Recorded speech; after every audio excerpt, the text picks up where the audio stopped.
warahmatullahi wabarakatuh.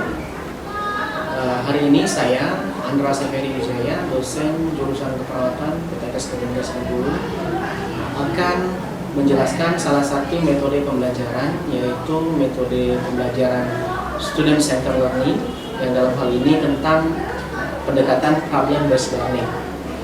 Seperti yang kita ketahui, pembelajaran itu dapat diartikan sebagai kegiatan yang terprogram dalam desain, terdiri dari facilitating, empowering, dan enabling, untuk membuat mahasiswa belajar secara aktif yang menekankan pada sumber belajar. Pembelajaran merupakan proses pengembangan kreativitas berpikir yang dapat meningkatkan kemampuan berpikir mahasiswa, serta dapat mengkonstruksikan pengetahuan baru sebagai upaya meningkatkan penguasaan dan pengembangan yang baik terhadap materi perkuliahan. Tahap pembelajaran yang akan diterapkan di jurusan keperawatan nanti akan menggunakan tahapan 7 jam, di mana sebagai alat bagi mahasiswa untuk mencapai learning outcome atau tujuan pembelajaran. Baik, dalam langkah PBL di sini ada 7 langkah, di mana anggota kelompok yang sudah dibagi sebelumnya oleh dosen, kelompok tutorialnya, akan diberi tugas masing-masing anggota kelompoknya. Pertama yaitu sebagai ketua. Ketua ini fungsinya nanti adalah dia sebagai leader untuk menggerakkan anggota kelompoknya supaya bisa berdiskusi dengan aktif, ya. Kemudian untuk leader, dia juga yang akan membacakan skenario kasus. Kemudian yang kedua adalah sebagai scriber. Scriber ini adalah sebagai sekretaris atau sebagai penulis. Nanti anggota kelompok akan menjelaskan dan ditulis oleh scriber. Ketiga itu adalah sekretaris. Sekretaris nanti menulis hasil diskusi yang mungkin tidak tercatat sama scriber. Scriber nanti menulis cuma singkat-singkat saja, seperti itu, ya. Step 1, memahami skenario dan mendeskripsikan terminologi sulit.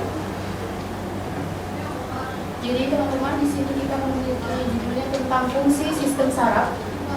Jadi kita di sini memiliki skenario kasus, yaitu Andi, seorang remaja berusia 18 tahun, datang ke kampus setiap hari menggunakan sepeda. Suatu ketika dia melihat lubang di jalan. Secara refleks, Andi menghindari lubang jalan yang berada di depannya. Saat tiba di depan kampus, Andi terpeleset kerikil dan jatuh meringis kesakitan pada bagian lututnya karena tergores. Jadi di sini kita akan melakukan step pertama, yaitu merumuskan kata-kata sulit atau menentukan kronologi dari skenario kasus tadi. Silakan teman-teman. Yang saya dapatkan dari penjelasan leader saya tadi, kata-kata sulit yang saya dapatkan yaitu refleks. Ada lagi?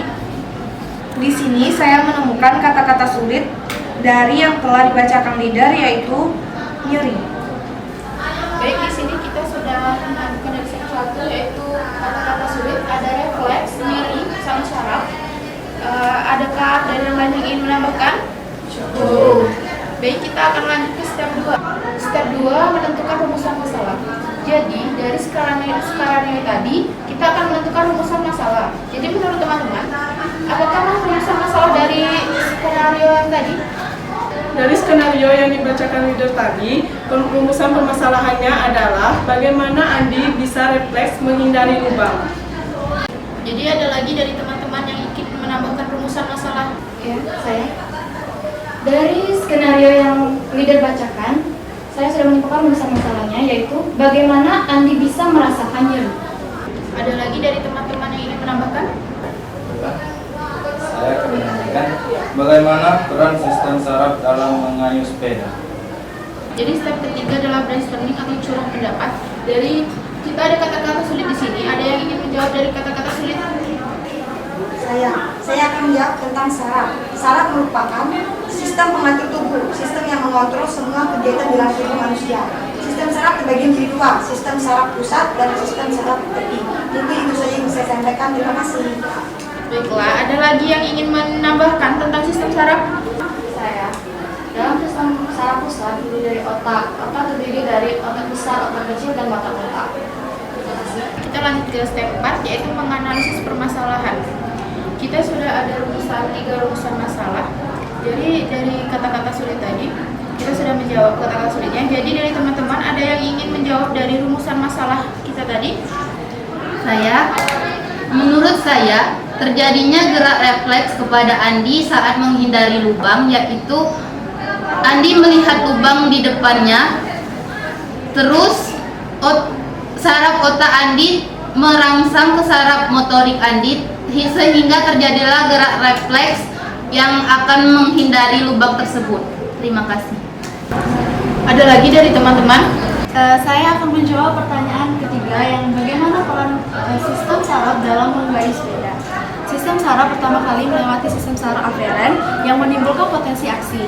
Kemudian setelah itu sistem saraf aferen tersebut menanggapi sensasi, lalu sensasi tersebut untuk digunakan untuk menggerakkan otot saat menggayuh sepeda. Terima kasih. Baiklah teman-teman, kita sudah menjawab dari semua rumusan masalah kita tadi.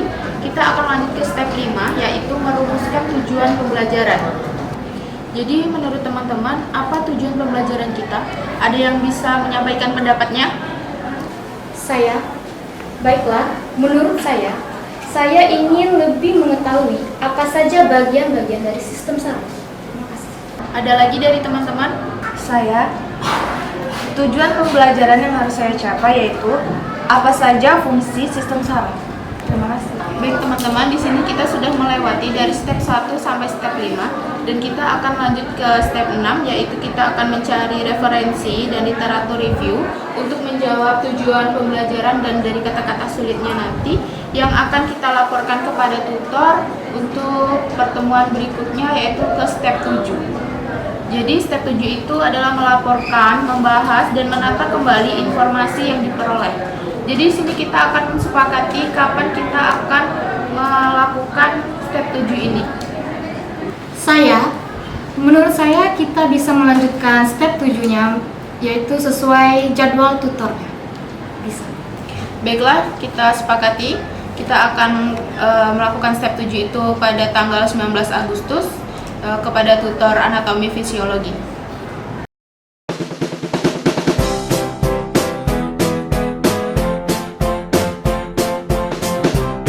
Setelah saya belajar metode PBL kepada Pak Andra, saya merasa bahwa metode ini membuat saya menjadi lebih percaya diri dan membuat saya menjadi lebih berpikir kritis dalam mencapai pembelajaran untuk menyampaikan pendapat tentang materi-materi yang diberikan kepada kami dan dari dosen yang diberikan. Menurut saya, selama melakukan penerapan EBP saat praktek klinik keperawatan anak di rumah sakit, saya menjadi lebih paham bahwa saat melakukan intervensi itu harus berdasarkan evidence ilmiah, sehingga kami lebih mudah untuk melakukan praktek. Saran saya untuk Poltekkes Kemenkes Bengkulu agar akses internetnya lebih ditingkatkan lagi, agar kami lebih mudah untuk mencari jurnal. Baiklah, terima kasih. Perkenalkan, saya Aulia Putri Latifah, biasa dipanggil Aulia dari Prodiners. Menurut saya, saat menerapkan EBP di rumah sakit dengan keperawatan medikal bedah, saya lebih paham bahwasanya intervensi keperawatan yang harus dilakukan harus berdasarkan bukti ilmiah, sehingga kami lebih yakin untuk melakukan intervensi tersebut. Nah, saran saya, tolong berikan kami materi tambahan agar kami lebih paham cara men-searching dan mencari jurnal yang lebih tepat dan benar agar kami bisa menyesuaikan jurnal tersebut dengan intervensi yang akan kami lakukan. Demikian video pembelajaran dari kami. Semoga dapat bermanfaat bagi jurusan perawatan khususnya dan dapat diterapkan pada metode pembelajaran perawatan untuk dosen yang mengajar di mata kuliah di jurusan ini. Semoga bermanfaat. Sukses buat kita bersama.